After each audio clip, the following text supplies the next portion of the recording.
something I just realized, thinking about what Greece represents, where, the Israelites were scattered into Greece. Greece being a highly philosophical, intellectual pursuit society, which really sounds like America, doesn't it? All right, I'm back. So, Corinthians, I believe, were told that knowledge puffs up, love edifies. And the Corinthians were a church in ancient Greece.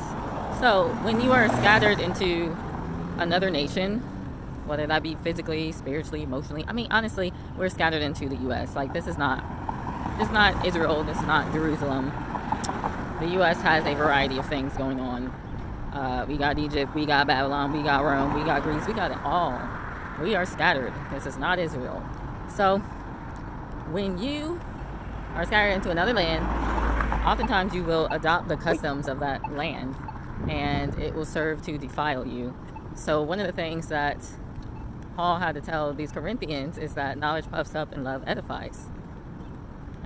We're situated in a nation that is all about knowledge and all about philosophy, all about wisdom, the wisdom of man. A lot of the Greeks actually got their knowledge from Egypt too. I don't know if a lot of people know that, but they did. I think it was Pythagoras that went over to Egypt. I think he learned in Egypt. Don't quote me on that.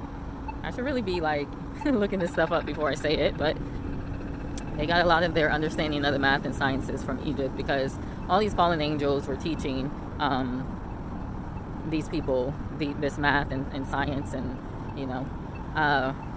that's why you'll see on these ancient Egyptian caves and that kind of thing aliens, and you'll see airplanes and all that kind of stuff, because they already had all that technology.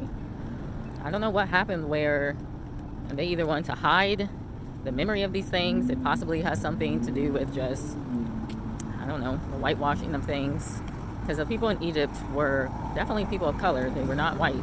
I don't even want to say they were mixed. They might have been mixed at some point when maybe the Grecians came over and that kind of thing. But the original inhabitants of that land were dark people with kinky and curly hair. Alright, so moving forward. Stop trying to whitewash everything. I don't know why. I don't know the purpose of it, other than, we want all the glory for being smart and wise so that you can worship us. I think that's the spirit behind that. But anyway, maybe it is we're coming out of this third kingdom, but now I have to see what the fourth kingdom is.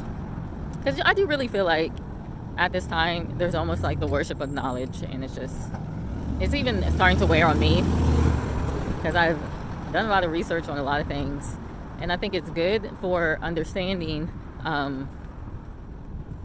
the spirit of this age, which I just found out. I looked it up.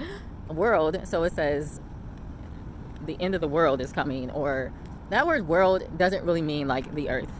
If you look up the etymology of it, it really means like the seed of man or an age type deal.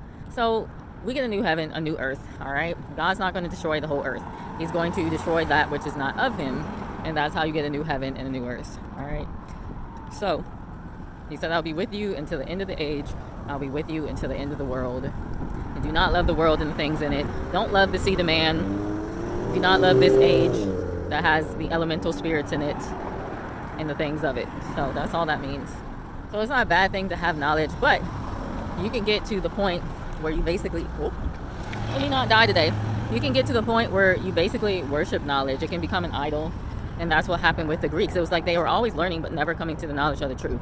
And that's exactly what was told to the Pharisees, because the Messiah came and they just weren't doing what they were supposed to be doing. They knew all these letters, they knew biblical letters, and they had made up their own stuff, which is why the Messiah was like, why do you teach commandments of men as if they're precepts of God? And then he told them, like, you're always learning, but never coming to the knowledge of the truth. And what is the knowledge of the truth? The truth being the seed of God, his word, his commandments.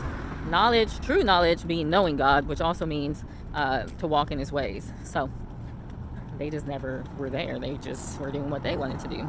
And it's the same thing with Greece. That's the spirit of Greece, man.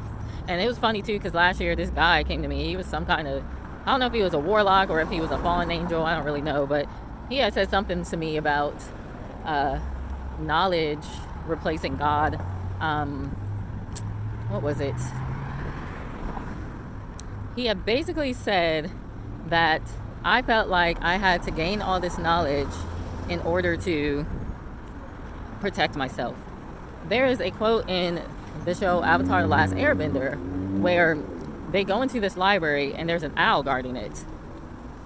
Antichrist dude said the other day too, he was like, all these owls are following me at night. The owl is supposed to represent some kind of knowledge, but it's also an unclean bird, because God said somewhere, maybe in Jeremiah, that he would send the spirit of the owl after people during the night. They also use the owl in some of these occultic groups. So in Avatar: The Last Airbender, this library was guarded by an owl, and he's speaking to the airbender and his crew, and he's like, can you give us the scroll for something? The airbender talking to the owl, and he's like, the thing is, with man, they gain all this knowledge and then they use it to destruct other people. And so that's literally what's happening in this day and age. People are gaining all this knowledge, technological knowledge, spiritual knowledge, and not like real spiritual knowledge. I mean, it's spiritual, but it's dark spiritual knowledge. All this witchcraft and that kind of thing. Just even working somewhere, people will know something that you don't know, and for that reason they can get ahead, or they can destroy you, or whatever the deal is. So that's kind of the age that we're living in at this point, and it's pretty detrimental. I mean, people put knowledge before they put love of other people, and I even noticed for myself. I started to get really impatient because people just kept attacking me, and they're attacking me with their version of knowledge that's not even the truth. And so I'm like, oh my gosh, why don't these people know this? Why don't they understand? And so I'm getting impatient with them. But love is supposed to be patient, and it's supposed to be kind.